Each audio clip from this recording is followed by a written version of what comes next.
काय सांगा, पुण्यामध्ये अत्यंत एक निर्दयी घटना घडली, समोर आलेली एक महिला आयोगाचे सदस्य अध्यक्ष म्हणून काय वाटतं तुम्हाला? ही जी घटना घडली ही फारच भयंकर घटना आहे आणि या घटनेचं खूप दुःख पण आहे, पण त्याहून जास्त संताप पण आहे, चीड आहे की अशा पद्धतीने एका छोट्या कोवळ्या मुलीशी कसं कोणी वागू शकतं.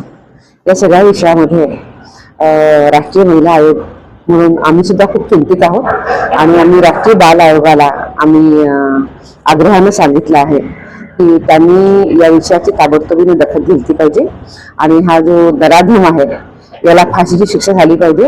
याकरता तुम्ही सर्वतोपरी प्रयत्न पण केले पाहिजे.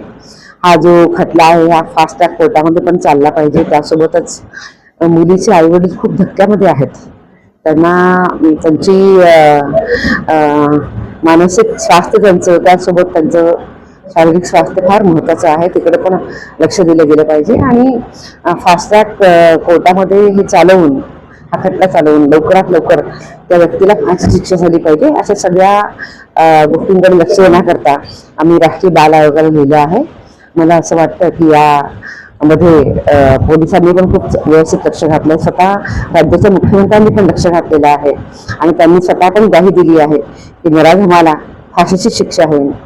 तर या सगळ्या गोष्टी बघता आज खूप वाईटही वाटतं आहे आणि काळजी वाटते. दिवसेंदिवस मॅडम लहान मुलं, महिलांवरती, विशेषतः महिलांवरती महाराष्ट्रासह देशभरामध्ये अत्याचार वाढलेले, असं काय उपाययोजना केल्या पाहिजे जेणेकरून ह्या घटनाला कुठेतरी आळा बसला पाहिजे? मला असं वाटतं की आपण फक्त अर्ध्याच गोष्टींचा विचार करतो आहोत. म्हणजे कायद्यानं तर अतिशय उत्तमपणे काम केलं पाहिजेच, अंमलबजावणी पण झाली पाहिजे, पण त्यासोबत समाजानं सुद्धा नीट वागलं पाहिजे हे बघण्याची फार महत्वाची गोष्ट आहे. नाही तर लोक चुकत राहतील आणि आपण केवळ कायद्याचा धाक त्यांना दाखवत राहू तर नाही चालणार. समाजानं सुद्धा अशा वाईट गोष्टींना आळा घालण्याकरता सगळे प्रयत्न केले पाहिजे. समाजाचा एक चांगला धाक लोकांवर असणं गरजेचं आहे.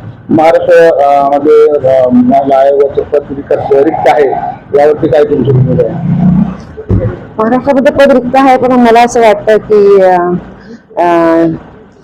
ज्या व्यवस्था आहेत त्या सर्वांचा लवकर निर्णय करतील आणि महाराष्ट्राला आयोगाचे अध्यक्ष विशेषतः रोहित पवारांनी कोणतीही राजकीय महिला म्हणजे कोणीही पक्षाचे असो या महिला आयोगाचे अध्यक्ष नसावे, त्यामध्ये सामाजिक कार्यकर्ते किंवा निवृत्त महिला जज किंवा IPS महिला यांची नावं जर दिले तर त्या पदाला योग्य न्याय मिळेल अशी त्यांनी भूमिका मांडली. याकडे मला एकच वाटतं, यात मी काय बोलावं असं नाहीये. राज्य सरकार त्या बाबतीमध्ये निर्णय करते.